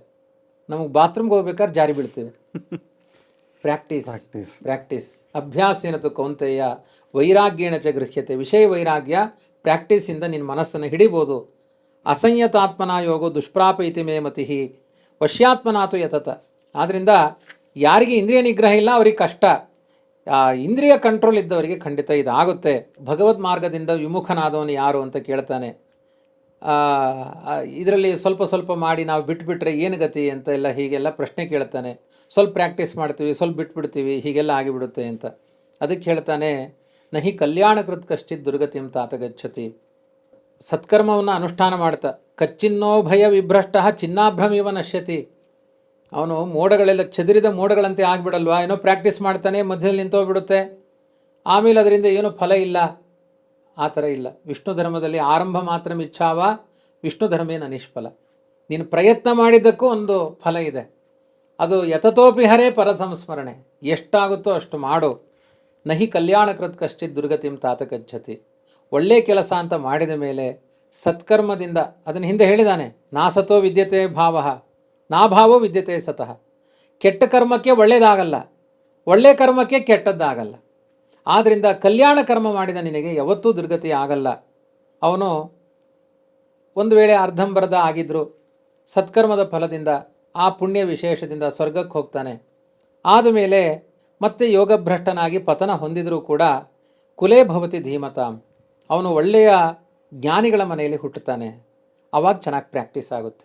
ಅಂದರೆ ಒಂದು ಜನ್ಮದಲ್ಲಿ ಪ್ರಾಕ್ಟೀಸ್ ಅರ್ಧಂಬರ್ಧ ಆದರೂ 2ನೇ ಜನ್ಮದಲ್ಲಿ ಬ್ಯಾಲೆನ್ಸ್ ಸಿಕ್ಕಿಬಿಡುತ್ತೆ ಸರಿಯಾಗಿ ಅಂತ. ಅದರ ಮುಂದಿನ, ಈ ಜನ್ಮದಲ್ಲಿ ಅಲ್ಲ, ಮುಂದಿನ ಜನ್ಮದಲ್ಲಿ ನಿನಗೆ ಆ ಪ್ರಯತ್ನ ಪ್ರಾಮಾಣಿಕವಾಗಿತ್ತು ಅಂದರೆ ಸರಿಯಾದ ಫಲವು ನಿಶ್ಚಯ ಅಂತ ಹೇಳ್ತಾನೆ. ಈಗ ನಮ್ಮಲ್ಲೆಲ್ಲ ಈ ಜನ್ಮದಲ್ಲೇ ಎಲ್ಲ ಸಾರಿಸ್ಬಿಡಬೇಕು ಅಂತಿಲ್ಲ. ಈ ಎಲ್ಲ ಸೀಕ್ವೆಲ್ ಅಂತ ಹೇಳ್ತೀವಿ. ನಮ್ಗೀಗ ಫಸ್ಟ್ ಒಂದು ಪಿಕ್ಚರ್ ಬರುತ್ತೆ, ಆಮೇಲೆ ಅದ್ರ 2ನೇ ಭಾಗ, 3ನೇ ಭಾಗ, 4ನೇ ಭಾಗ ಬರುತ್ತೆ. ಸೊ ಇಲ್ಲಿ ಮುಗಿಲಿಲ್ಲ ಪೂರ್ತಿ ಕಥೆ ನಮ್ದು, ನಮ್ಗೆ ಅರ್ಧಕ್ಕೆ ನಿಂತ್ಕೊಂಬಿಟ್ವಿ ಅಂದ್ರೆ ನೆಕ್ಸ್ಟ್ ಜನ್ಮದಲ್ಲಿ ಅದು ಕಂಟಿನ್ಯೂ ಆಗುತ್ತೆ ಅಂತ ಹೇಳ್ತೀರಾ. ಆದ್ರಿಂದ ದೊಡ್ಡ ನಮ್ಮ ಬದುಕಿನ ಕಹಾನಿಯಲ್ಲಿ ಒಂದು ಎಪಿಸೋಡ್ ನಡೀತಾ ಇದೆ ಈ ಜನ್ಮದಲ್ಲಿ ಅಷ್ಟೇ. ನಾವು ಇದೇ ಎಲ್ಲ ಅನ್ಕೊಂಡು ಹೋಯ್ ನಾನು ಸಾಯೋದ್ರೊಳಗಡೆ ಎಲ್ಲ ಮುಗಿಸ್ಬಿಡ್ಬೇಕು, ಏನು ಬಾಕಿಯಾದ ಜಗತ್ತನ್ನು ಮುಗಿಸ್ಬಿಡ್ಬೇಕು ಅಂತ, ಅದೆಲ್ಲ ಏನಿಲ್ಲ. ಬಹುನಾಮ್ ಜನ್ಮನಾಮ್ ಅಂತೆ. ನಮ್ಮ ತಂದೆ ಯಾವಾಗಲೂ ಹೇಳ್ತಾ ಇದ್ರೆ, ಬಿಡೋ ತುಂಬ ಜನ್ಮ ಇದೆ ಅಂತ ಹೇಳಿದ್ದಾನೆ, ಈ ಜನ್ಮದಲ್ಲೇ ಏನು ಅಪರೋಕ್ಷ ಅಲ್ಲ, ಎಷ್ಟಾಗುತ್ತೋ ಅಷ್ಟು ಪ್ರಯತ್ನ ಮಾಡ್ತೀನಿ ಅಂತ ಯಾವಲೋ ಒಂದಷ್ಟು ಪಾಲನೆಗಳನ್ನ ಮಾಡ್ತಾಯಿದ್ರು. ಅವ್ರಿಗೆ ಅಷ್ಟು ವಿಶ್ವಾಸ, ಇನ್ನೊಂದು ಒಳ್ಳೆ ಜನ್ಮ ಕೊಡ್ತಾನೆ, ಶುಚೀನಾಮ್ ಶ್ರೀಮತಾಮ್ಗೆ ಯೋಗ ಭ್ರಷ್ಟೋ ವಿಜಾಯತೆ ಅಂತ ಯಾವಾಗಲೂ ಅವ್ರು ಹೇಳಿದ್ದು ಕೇಳಿ ಆ ತಲೆಯಲ್ಲಿ ಕೂತ್ಕೊಂಡಿದೆ ಆ ಶಬ್ದ. ಆದ್ದರಿಂದ ಏತದ್ದಿ ದುರ್ಲಭತರಂ ಲೋಕೇ ಜನ್ಮ ಇದೀದೃಶಂ. ಜ್ಞಾನಿಗಳ ಮನೆಯಲ್ಲಿ ಹುಟ್ಟುವುದು ಸಾಮಾನ್ಯ ಅಲ್ಲ. ಆದ್ದರಿಂದ ಪೂರ್ವಾಭ್ಯಾಸಗಳು, ನಿರಂತರ ಪ್ರಯತ್ನಗಳು, ಪೂರ್ವಾಭ್ಯಾಸಗಳಿದ್ದರೆ ಖಂಡಿತವಾಗಿಯೂ ಅನೇಕ ಜನ್ಮ ಸಂಸಿದ್ಧ ತಥೋ ಯಾತಿ ಪರಾಂಗತಿ. ಅನೇಕ ಜನ್ಮಗಳ ಸಾಧನೆಯಿಂದ ಮೋಕ್ಷಕ್ಕೆ ಹೋಗ್ಲಿಕ್ಕಾಗುತ್ತೆ. ಅಂದರೆ ಒಂದೇ ಜನ್ಮದಲ್ಲಿ ಹೋಗ್ತೀನಿ ಅಂತ ಸ್ಕೆಚ್ ಹಾಕಿ ಎಲ್ಲೋ ಬಿದ್ದುಬಿಡಬೇಡಿ ಅಂತ ಹೇಳ್ತಾ ಇದ್ದಾನೆ.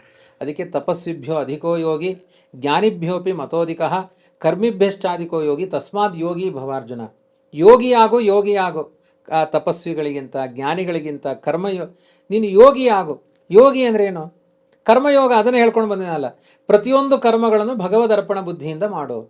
ನಿನ್ನ ಏನು ಕರ್ತೃತ್ವ ಭೋಕ್ತೃತ್ವ ಭಗವಂತನದ್ದು ಅಂತ ಚಿಂತನೆ ಮಾಡು. ನಾಹಂಕರ್ತ ಹರಿಕರ್ತ ತತ್ಪೂಜಾ ಕರ್ಮಚಾಕಿಲಂ. ಏನೆಲ್ಲ ಕರ್ಮಗಳನ್ನು ಮಾಡ್ತೇವೆ ಅದೆಲ್ಲ ದೇವರ ಪೂಜೆ ಅಂತ ಅನುಸಂಧಾನ ಮಾಡು. ಹೀಗೆ ಈ ರೀತಿಯಾದ ಒಂದು ಚಿಂತನೆಯನ್ನು ಶ್ರದ್ಧೆ ಇದ್ದವರು ಖಂಡಿತವಾಗಿಯೂ ಹೊಂದುತ್ತಾರೆ. ಶ್ರದ್ಧಾವಾನ್, ಒಳ್ಳೆಯ ಆಸ್ತಿಕ್ಯ ಪ್ರಜ್ಞೆ ಇದ್ದವರು ನನ್ನನ್ನು ಇವತ್ತಲ್ಲ ನಾಳೆ ಹೊಂದುತ್ತಾರೆ. ಆ ಶ್ರದ್ಧಾವಂತರೇ ನನಗೆ ಇಷ್ಟವಾದ ವ್ಯಕ್ತಿಗಳು. ಆದ್ದರಿಂದ ಅಪರೋಕ್ಷ ಜ್ಞಾನವನ್ನು ಹೊಂದಬೇಕು ಅನ್ನುವ ಆಕಾಂಕ್ಷೆ ಇದ್ದವರೆಲ್ಲ ಅವರು 10 ಜನಗಳಿಗೆ ಉಪಕಾರಿಗಳಾಗಿ ತಮ್ಮ ಮನಸ್ಸನ್ನು ಶೋಧನೆ ಮಾಡಿಕೊಂಡು ಧ್ಯಾನ ಯೋಗದಲ್ಲಿ ಆಸಕ್ತರಾಗಬೇಕು ಅಂತ ದೇವರನ್ನು ಮುಟ್ಟುವ ಪ್ರಧಾನವಾದ ಉಪಾಯವನ್ನು ಈ 6ನೇ ಅಧ್ಯಾಯದಲ್ಲಿ ತಿಳಿಸಿಕೊಟ್ಟಿದ್ದಾನೆ. ಹೀಗೆ ಬಹುಶಃ 1ನೇ ಅಧ್ಯಾಯದಿಂದ 17ನೇ ಅಧ್ಯಾಯದ ತನಕ ಆಚೆ ಈಚೆ ಆದರೂ ಒಂದು ಸಂಚಾರ ಮುಗಿದಿದೆ. ಇನ್ನು ಉಳಿದದ್ದು 18ನೇ ಅಧ್ಯಾಯ. ಮತ್ತೆ ಅದನ್ನು ನಾಳೆ ಸೇರಿದಾಗ ನೋಡೋಣ. ಹರಿಪ್ರಿಯತಾ ಮುದ್ದೇಶ. ತುಂಬ ಧನ್ಯವಾದಗಳು ಸರ್. ವೀಕ್ಷಕರೇ, ಬಹಳ ಸಂತೋಷ ಆಗ್ತಾ ಇದೆ ನನಗೆ. ನಿಮ್ಮ ಹತ್ರ ಒಂದು ಹೊಸ ವಿಷಯನ ಇವಾಗ ಹಂಚ್ಕೊಳ್ತಾ ಇದ್ದೀನಿ. ನಿಮಗೆಲ್ಲ ಗೊತ್ತು, ವೇದಿಕ್ ವೆಲ್ನೆಸ್ ಕನ್ನಡ ಚಾನಲ್ನ ನೀವು ತುಂಬ ಸಪೋರ್ಟ್ ಮಾಡಿದ್ದೀರಾ. ಆದರೆ ಬಹಳಷ್ಟು ಜನ ನಮ್ಮನ್ನು ಕೇಳ್ತಾ ಇದ್ರು ಇಂಗ್ಲೀಷ್ನಲ್ಲಿ ಮಾಡಿ ಅಂತ. ಹಾಗಾಗಿ ನಿಮಗೋಸ್ಕರ ನಾವು ವೇದಿಕ್ ವೆಲ್ನೆಸ್ ಇಂಗ್ಲೀಷ್ ಚಾನಲ್ನ ಲಾಂಚ್ ಮಾಡಿದ್ದೀವಿ.